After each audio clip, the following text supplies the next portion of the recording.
kami, Duterte Black, napag-usapan namin, we are inclined to support Senator, Senate President Chis Escudero. why, sir? Well, wala naman kaming nakitang hindi dapat siya suportahan. So, we support him. Walang kapalit like yung mga committee chairmanship, sir? Wala naman kasi as is malako. Wala man akong hiningi, wala man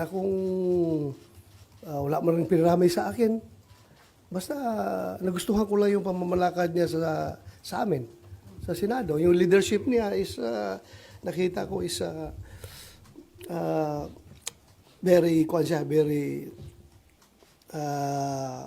open to everything. Hindi siya close-minded, hindi siya porque ganito siya, panindigan niya ganito siya, o porque ganun, yung nakikinig siya. So that's what we need as a democratic institution, pakinggan ang lahat.